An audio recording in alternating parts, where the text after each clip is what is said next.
ప్రయత్నిస్తే మళ్ళీ నీకు గతంలో జరిగిన శాస్త్ర జరిగిద్దని చెప్పి, అంతకంటే గొప్పగా ఏం జరగదని చెప్పి నువ్వు గుర్తుంచుకోవాల్సిన అవసరం ఉంది.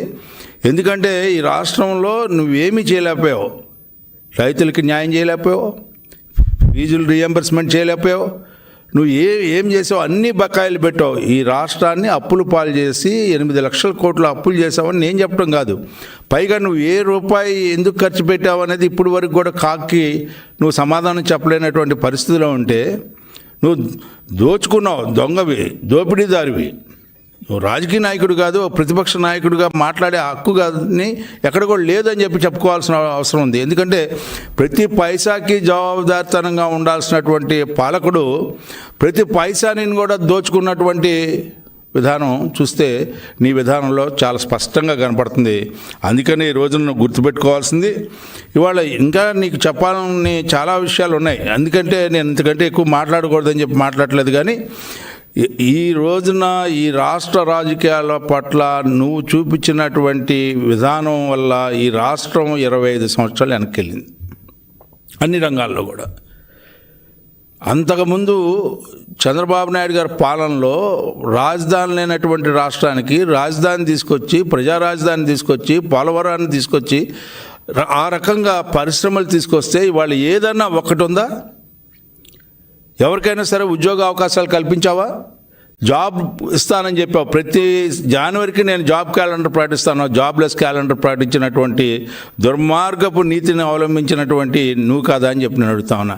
పైగా నీ 117 జీవో ఎవరికి ఉపయోగం? నువ్వు నీ ఇష్టం వచ్చినట్టుగా వ్యవహరించావు. మెర్జర్ తీసుకొచ్చావు, 3, 4, 5 క్లాసులు అన్నావు, సింగిల్ అన్నావు, బెస్ట్ అవైలబుల్ స్కూల్స్ని తీసావు. టోటల్గా విద్యా విధానాన్ని నాశనం చేసి నాడు నేడు కేవలం అవినీతి చేయడానికి ఆ నాడు నేడు నిధుల్ని పూర్తిగా దుర్వినియోగం చేసినటువంటి నాయకుడు ఎవరైనా అంటే జగన్మోహన్ రెడ్డి అని చెప్పి చెప్పుకోవాల్సిన అవసరం కూడా లేదు. ప్రజలు ఆ రకంగా గుర్తించబట్టే ఒక చారిత్రాత్మకమైనటువంటి తీర్పు, ఎవరు కూడా ఊహించినటువంటి తీర్పు, 77 సంవత్సరాల్లో ఇవ్వనటువంటి తీర్పు ఈరోజు ప్రజలు ఇచ్చినటువంటి ప్రభుత్వం ఈనాటి కూటమి ప్రభుత్వం. అది గుర్తుపెట్టుకో.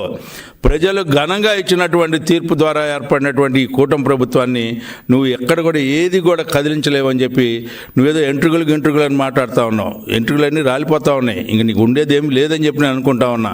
నువ్వు ఏమీ అనుకోవటానికి కూడా ఏం లేదు. కాబట్టి జగన్మోహన్ రెడ్డి గారు స్వస్తిగా ఉంటే మంచిది అని చెప్పి ఈ సందర్భంగా మనవి చేసుకుంటూ సెలవు తీసుకుంటాను.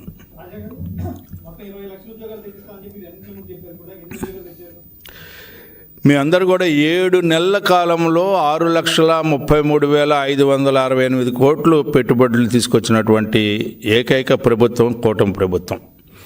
తద్వారా 4,10,125 ఉద్యోగాలు తీసుకొచ్చినటువంటి ప్రభుత్వం ఈ కూటమి ప్రభుత్వం. అంతేకాదు, మీరు ఒకసారి గమనిస్తే వరల్డ్ ఎకనామిక్ ఫోరంలో 3 ముఖ్యమంత్రులు వెళ్ళారండి. ఏ రకంగా చంద్రబాబు నాయుడు గారు